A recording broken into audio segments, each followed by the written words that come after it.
lallai idan duk lokacin da muke magana dangane da al'amarin addini kar mu manta da cewa akwai wani abu guda za mu koma ga Allah ne za kuma yi mana tambayoyi dangane da wani Allah fa yana da wuta yana kuma da aljanna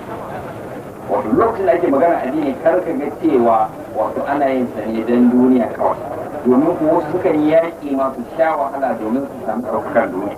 da yaƙi da wahala aka kafa dorori bature da ya zo da kima da yaƙi ba don yana neman aljanna ba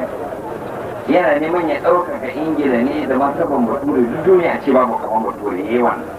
ko da domin ainihin a ce mun fato mutunci mu mun ɗaukaka daraja mu ai muna iya yi ko da ba mu nan ƴaƴan mu sami wannan daraja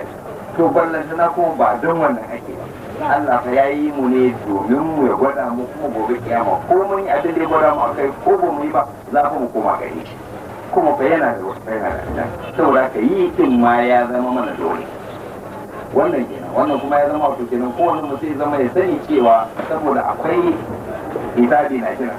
to kare ya sake a wannan rayuwa yar gajeruwa ya hasarar rayuwa ba su ka gare ba ma kula kawai suka ce mana ba sun zirma har sun zo sun auka da yaƙi har ma sun ci saboda haka ba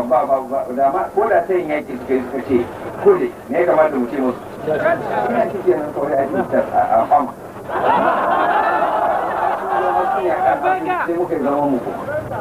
to mutuna fa in ka ga walaƙancin nan ba to mai taɓa walaƙancin ce ne Allah kiyaye fatan mu ita ce ainihin mu farga daga abin da muke akai mu san cewa muna da manufa muna kuma da makoma mu miƙe domin makoman mu tun anan ya zama mun sami martabar nan kuma martabar can Najeriya wannan kuma sanarwa ce Allah ya samu amfani wa assalamu alaikum warahmatullahi